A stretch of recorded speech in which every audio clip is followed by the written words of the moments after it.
Live here at Citizen Television. On the bench today, the man who keeps the bench smoking. COTU Secretary General Francis Atwoli is in the house. He's been very quiet the last couple of years. Where has he been? He's been even more quiet during the doctor's strike. Never. Never. Come on. Never. Come on. I haven't heard you say... I was the first person to issue a statement. What did you say? When they clobbered the General Secretary... Yes, with tear gas. With tear gas. That was on 29th. The same day, the same evening, I was on television before I left for Geneva. What did you say? I said it was unfair and unprocedural and unlawful because it's a registered trade unionist elected. But for the doctor's strike in general, SG, COTU has been very quiet. We have said about it. Even before I left here, I had written a letter and we had given out the roadmap to finish that strike. It's only that immediately I went to Geneva. I don't know what happened because it was supposed to be overtaken by the right ministry. The right ministry is the Ministry of Labour. It's the one that houses all experts on collective bargaining, on issues related to industrial relations practice in Kenya. Yeah. But when I was in Geneva, I'm being told, there is a certain committee has been, a very amorphous committee has been formed to look into such a strike with people without any experience in industrial relations practice in this country. But we have enormous industrial relations machinery to resolve that. And then the Ministry of Labour is most silent in this. They are non-existent. They are the people who are supposed to have taken over. And why haven't they? Maybe somebody told them, because I understood, I don't know who was the chairman or what was happening, or people who came from other various or in the ministerial, they formed an ministerial committee. People who doesn't have cannot be able to differentiate between a cooperative society or a SACCO and a trade union issue or trade union matters. So you're saying they are clueless? There was a big problem and a lot of confusion in that particular area. So forget about what people are saying. There are some complications. People cannot, affordability is for every employer. There is inability to pay. Yeah. You can enter into an agreement to improve terms and conditions of service of your members. And then the employer doesn't have much to do that. And he has signed. What do? You resist the agreement.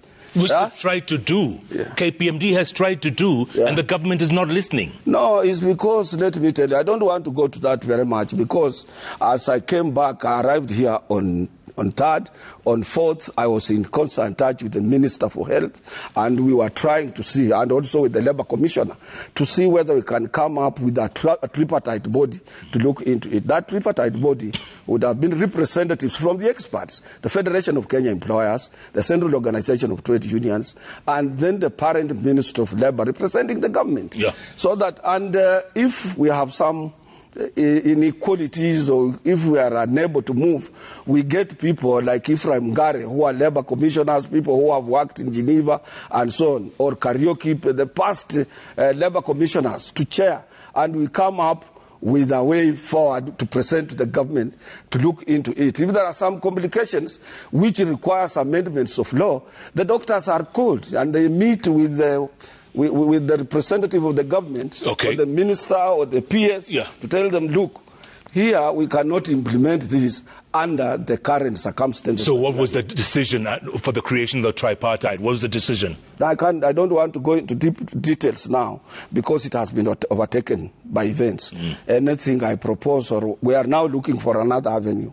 Because once the head of state, who is our worker number one, says he takes over, the Ministry of Labour is rendered impotent, the Ministry of Health has been rendered impotent, as to the Central Organization of Trade Unions who have been rendered impotent. We must look into other venues and communication systems to make sure that we reach the table of the head of state, who has already made some pronunciation on the same.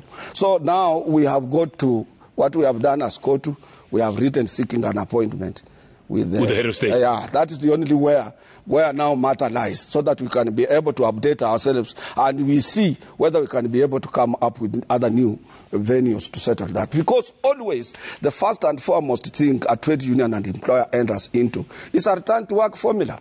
Yeah, and this must be a detailed one, entered into very honestly, with a lot of sincerity, and with a hope of achieving what both sides want, based on give and take basis. the strike is almost into its first month. Absolutely. Right? But the other thing I want to tell you also, our affiliates are free and independent trade unions, like Doctors Union. KMPD. Yeah, it's independent, and free. COCU. And they are affiliated to us. NAMLO. But they are very independent. They have their own executive boards and so on. Once they resolute we are going on strike, COTU cannot tell them that don't go on strike. And once they want our assistance, we go there on invitation. Because they are free and independent, different constitution, different recognition agreements, and different CBAs and so on. So we can only get into it now at where we are at a higher level to see whether we can harmonize, get our way out, and get peace, and get a proper return, respectable. The one that government or employer or the players who are now the trade union will have to accept. What is respectable? Because there's a CBA that's 7 years old. That's not being honored. It might be having, I'm not saying a CBA that is 7 years old. I've listened to Mengich here talking on this, your channel on news right now. But what defeats logic is that if there are some problems that require legislation amendment, and doctors are told this, we want to align this with A, B, C, D, they will listen. For example, we have had her saying, oh, county governments have interest in it, they cannot be this and that. Those are things that can be aligned by law.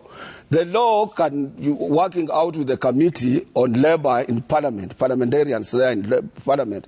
They can bring in either miscellaneous amendment and have one body to negotiate for all doctors in the country, including those employed by county governments, so that they can harmonize their demands, including those ones that are there, because the government is saying, oh, there are these ones, we can be able to employ them and pay them this much, different from these other ones. That all things, the interns and so on, this can be harmonized all together. They have one document and one body of competent negotiators on behalf of doctors, headed by professionals, advised by the Minister of Labour, and they come up with one document so that these problems will be resolved once and for all. But then, SG, let's face it, the government isn't listening. The doctors are adamant about this strike. Who is going to listen? Should Health CS Susan Nakhumicha, should she resign? No, don't go there. Why not? I've already told you. Let's go there. No. That has been overtaken by events. Should she resign? No. She shouldn't. Because why? When I came immediately, we were in touch. On 4th. And on 5th of this month, I was addressing shop stewards. I told them I delayed because I was trying to find a way out as per how we can be able to get away with what is happening currently, how we can be able to resolve what is happening within the doctors' union and the confrontation between the doctors and their employer. But then immediately, as we were trying to put our brains together, including the Labour Commission and everybody in the ministry, it was taken over by the High Office. So now what we need to do is, because we respect the office of the President, and he knows why he's saying what he's saying, but we need to have diplomatic channels, normal channels of seeking an appointment with him. And you've asked? You've sought? We have already written. And even before we left, we had already written. Before I left for Geneva, we had already written, because I understood the repercussions of the suffering of the people and so on. Because he came back from Guinea-Bissau and he told the doctors, you know what, there's no increase. It's because, he's trying to be honest with what he has. But then that honesty must be turned into something like an agreement or something like that. But you cannot compel the head of state not to take over any dispute if he's in the country.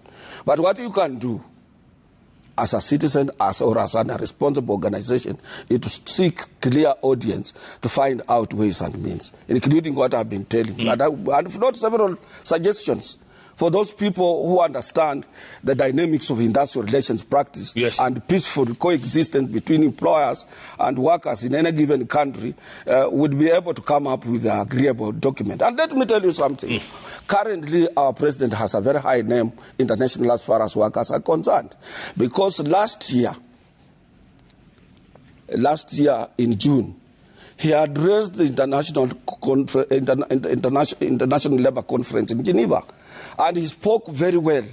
And since we attained independence, not any president apart from when Wamadwa was the deputy, the vice president, yeah, and he was sent by Kibaki to represent Kenya in his capacity as a representative of the president, but not the president himself.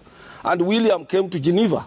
So he has a very good international name and a very good rapport with workers globally. But was he late in dealing with this doctor strike? Was he too late? No, it's because, you know, there were people to handle it, I told you. Which people? Even before he came Which people, in. SG? We have them before the ministry. In charge of... Labour minister? Who has heard from the Labour minister? CS? Who has heard? No, it's because, you see, what happened, and I've already told you, before I left, we expected the entire mechanism of industrial relations resolving led by the Minister of Labour. Correct. But then somebody came up with a MOFAS. I don't know whether it was in the ministerial committee or something like that, with people who are not players or people who have never been able to handle industrial relations. So there's someone who's incompetent in there? It's not a question of incompetence. It's a question of missed opportunities, missed chances in administrative application. So what do you tell Cape MPDU? What do you tell COCU? What do you tell currently they are in for it because they have got to fight and they are being supported by their members and they are united. And that is the work of a true trade union movement. What we need to do is to find out a solution. How do we get into where the dispute has been taken to? And how can it's CBA? And also these No, interns. the CBA is just a document. And money the for authoritative, where does authority come from? From the top? Yeah, and then that is where we need to be. And those are the diplomatic channels we are trying to work on. Day 28, SG, it's day 28. I mean, what is it going to take? And people are dying. Kenyans are dying. Indeed it is true. Indeed it is true. Indeed it is true. What can resolve that is what we are trying to look into right now. Indeed it is true. We sympathize with the situation. It's not that we are celebrating. It's not that court is quiet. I spoke about it on 5th. I spoke about it on 29th. I spoke about it on 4th of this month immediately I arrived. And my office, equally, it was working on the same. My deputy, I was in that particular committee. My own deputy, very capable. So what we are trying to do is to find out a solution as Kenyans without blaming who and so on. But now you must know that in any dispute, be it land issue, be it what in this country, once it has been taken by a head of state, now the Minister of Labour, the Minister of Health, Central Organization of Trade Unions, and other players, you have got to seek audience with him. Why? Because he receives more information than what we receive. He has a working office that is complete with advisors, with everybody. So you cannot just push and say so and so is wrong, so and so is wrong. And that's what normally happens in every, even including developed countries. So you think now you've been silenced because the head of state stepped in? It's not a question of being silenced. It's a question of enormous industrial relations machinery being followed to the latter. And they are there with us in black and white. As per how one's today, if you are sacked, we will look into terms and conditions of your employment. We cannot say,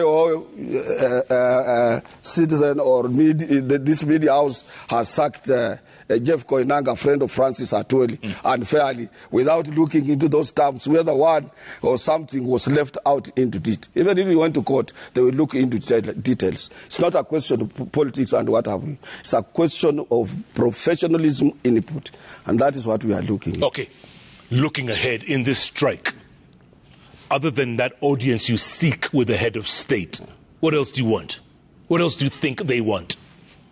You know very well, the Treasury, people who mount and focus on taxation, people who look into the affairs of our economy, people who handle issues on a daily basis that concerns Kenyans, as far as working men and women in this country are concerned, are in government. And these are the people that understands what happens from each and every quarter. And until and then we meet and sit on the table and see how we can come out. It will not be so easy, it will not be very quick, but we must find a solution out of it as Kenyans with sober mind, sober approach, and look into what we have, what we don't have. But the president says he has no money. He's trying to be candidly clear on what he has. But how do we turn that into a paper and we sign? Yes, you have said there's no money. Or how do we convince, or how do we get away out of it? He's trying to be sincere. Really? Me, I would like some, yeah, he's trying to be sincere. There's money to refurbish State House, right? There's 900 million. But let me tell you. There's money to refurbish the deputies. But calculate, if you had a pen and everything and you calculate, is that amount 900 million, can it pay all doctors in Kenya? It's a start. No. It's a start, SG. Let's look at a bigger picture. Not small things. And even that was delayed. That State House was becoming a moribund. It was somebody required to go there like that, to modernize. I don't know whether you have gone to these other places and see what happens and so on. A really young president like William Samoei Ruto, you wouldn't like to see the State House that where Mzee Jomo Kenyatta was and your grandpa Koinange is still the same thing. And then you say 900 million is a lot of money to do this and that. Other areas of development is taking shape, yes, and so on. But now it depends to this. Can it, if it is done this way, bring our people together? I've given you a very sound suggestion. I don't know whether you are noting. Can we be able to come up with a legislation which can harmonize those employed by county governments, those employed by government, those employed in the private sector, those, so that we can have a document that if you call doctors' union to discuss with, all of you based on that, and when you append your signatures on that document, it affects even those doctors who are in other places, to bring harmony and peace for the future prosperity in that particular profession. Yeah, but they signed a CBA in 2017. Nothing happened. Let me ask you, from 2017 to now, how many years? 7. Yeah. How many changes in economic dynamics have taken place, or changes have taken place? And even if I gave you a salary 2 years ago, it's still the same salary. With a lot of, even if they were paid at that particular time, and the doctors are trying just to be honest, they should be now working on a third CBA. Leave alone of that one 2017, because a CBA is supposed to be in life for only 2 years. From 2017 to now is how many years? 7. Yeah, 7 years. It's about 3 new CBAs. So don't base very much on that. But no, it's a document officially signed. It doesn't matter which government. Yeah. It must be honored. It's binding. It's binding. It's just like the international agreements we have with other countries. We cannot create a departure and run away for it. But inability to pay must be there. But we must also be told how, and if it is there like that, what do we do, or when? Those are some of the small things which has been now overtaken from us, and we are trying to reach there. Okay. Let's switch gears, and we wish you good luck as you get your audience with the president. Speaking of the president, you wrongly predicted, in fact, your words on this very bench, you said William Samoei Ruto will never be president. Absolutely. You said that. You are correct. But let me tell you something. I want you to understand it very well. Always when people are going either for any competition, they always say the best performer or the best candidate may win. So as you talk like that at the back of your mind, you say, let the best, on this particular issue, and I don't want to go into it for very much or post-mortem about it, because it has also been overtaken by events currently where we are.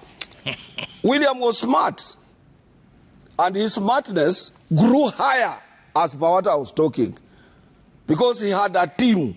Maybe we didn't have such a team in. What do you mean? We were meeting at your house every day, every other day. You can. How many schools in Ildama? How many schools can be around? And so one school taking children to university and everywhere, and there are so many schools around, and people are meeting the same curriculum. Everything is the same. So that I'm meeting at my place every day does not mean that he was not also meeting, or what type of things he had put in place. He had a wonderful, I can tell you. And I don't talk for him, I don't talk for Kenya Kwanza, I don't talk for, at that particular time, and I don't want to go there much because I'll tell you the reason. He had a wonderful logistic and strategic committee to propel him to State House. Why?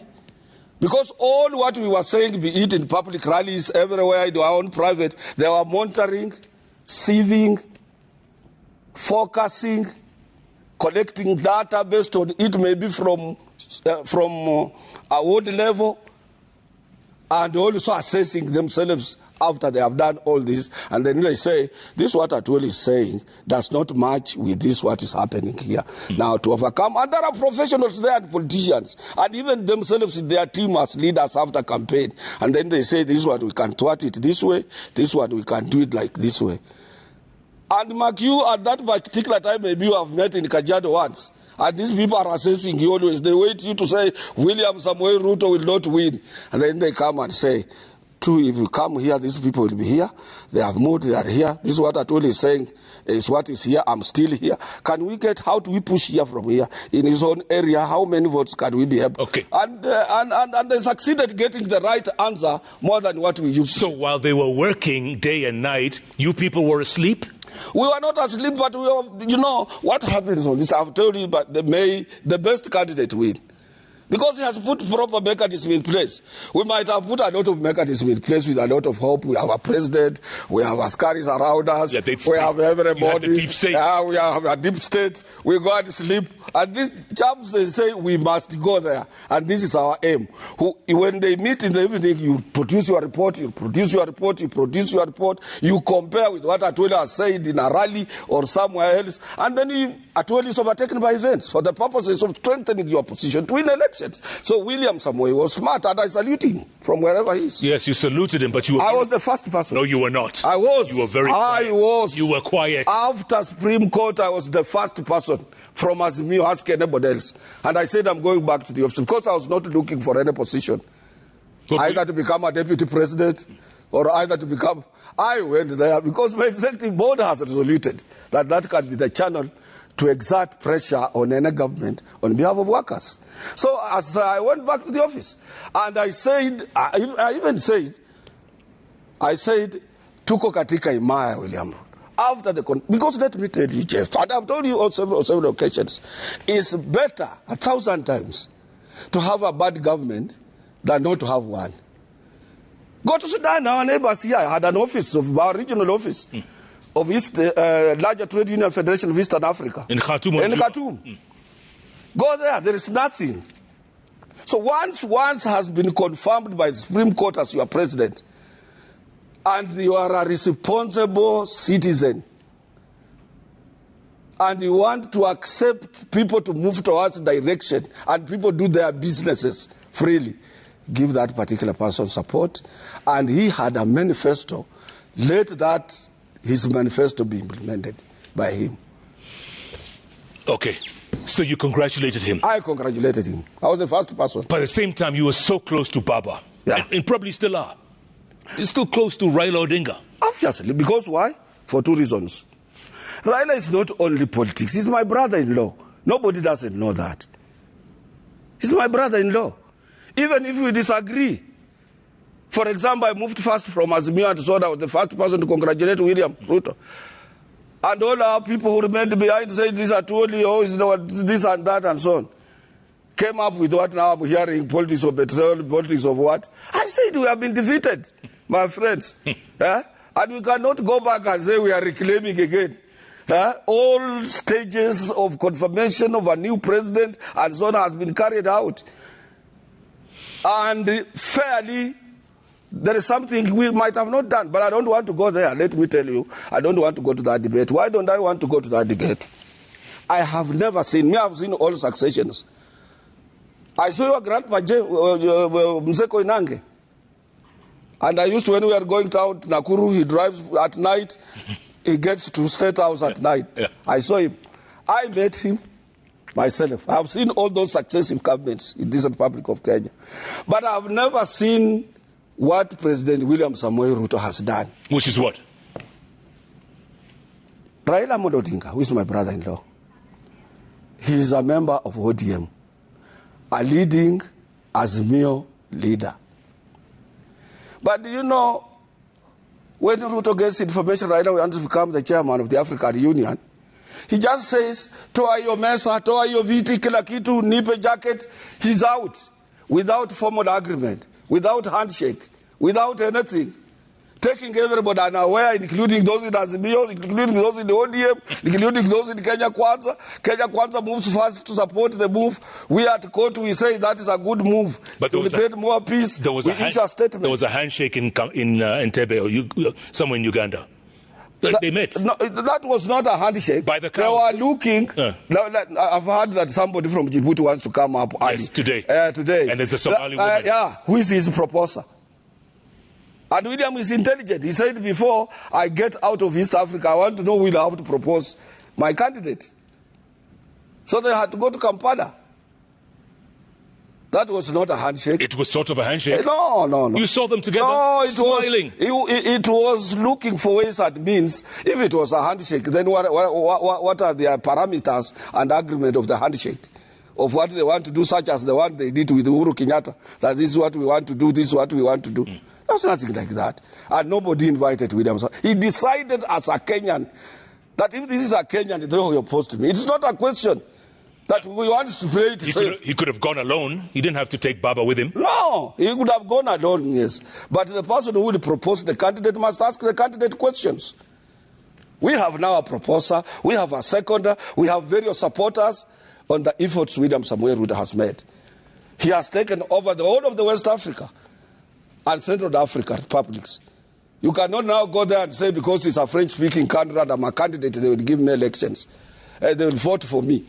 He has moved more than that. He has, all in the region, the larger eastern region, he has finished with Burundi, Rwanda, and so on. Our threat would have been Tanzania. But I can tell you, on his efforts, Jakaya Kikwete wanted it. Yeah. So what I'm telling you, I've never seen somebody like that. And he's not saying because he wants somebody to support him. He's not saying he's supporting Raila Amolo Odinga because he wants somebody to support him. That would have been a handshake or something like that. You would have read about it. Do you think Baba's going to get it? He will get it. He will get it. With these efforts William is making, I'm telling you he's going to get it. What if he doesn't? No, if he doesn't, he's a Kenyan. He will still remain, come back home. What would have to happen? I've told you this country is bigger than all of us. If you get one favor from a head of state to give you support, does not mean that if you lose that favor, the country will go down under. And always don't expect the country to go down under. Even William, if he went under, he will not go alone. He will go with all of us.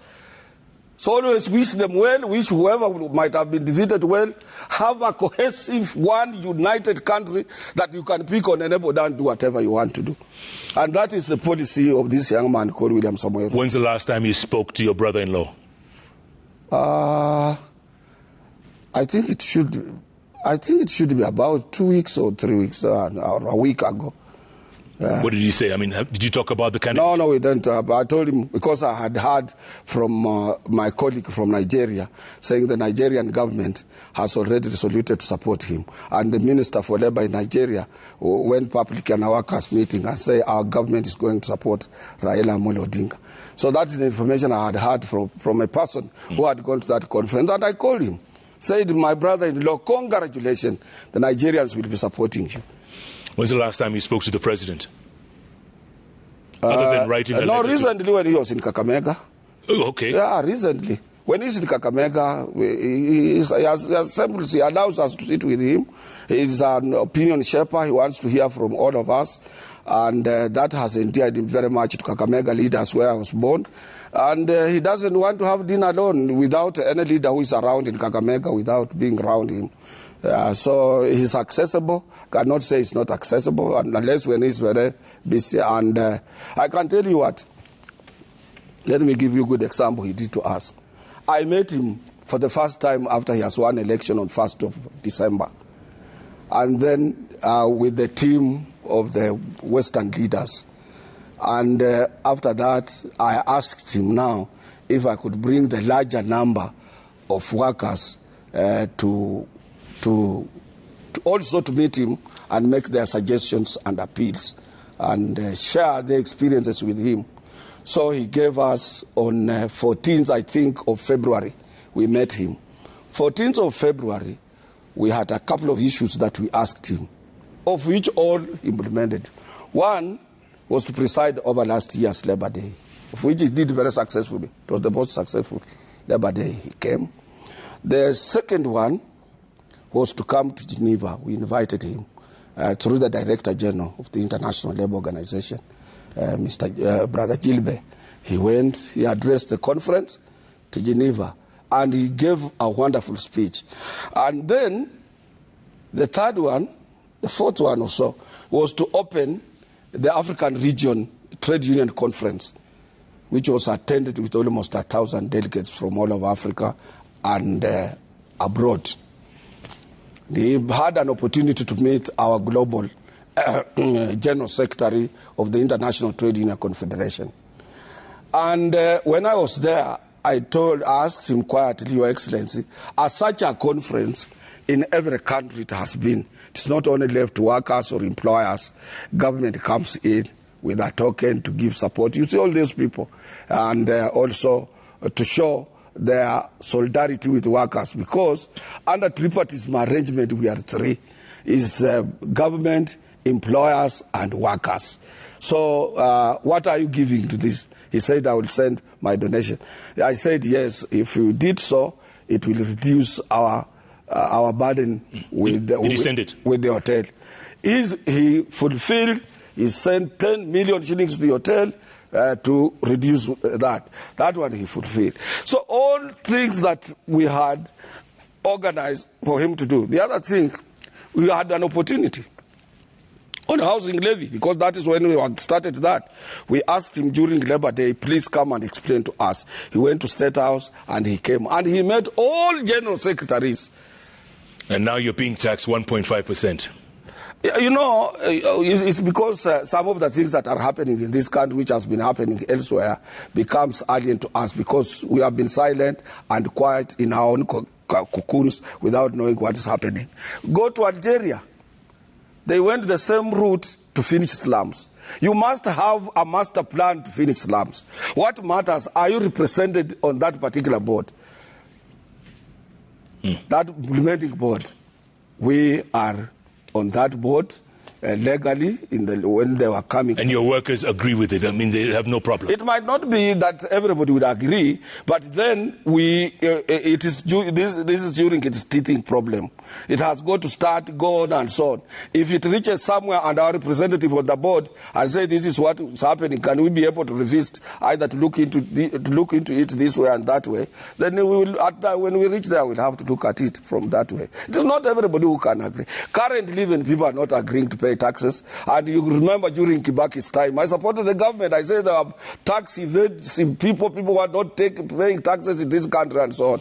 And no any country can spur economic growth or bring in any meaningful development if people are not paying taxes. In developed world, half of your salary goes to taxation. True. Yeah. But you see your tax dollars at work. Absolutely. And that is what... Roads, schools, hospitals. That is the work of the press. That's where you come in now, to interrogate. That is the work of the press. The press should not be living for MPs. They leave it for the trade unions. They leave it for other people. That is the work of the press. That is the work of the press, Jeff. That is the work of the press.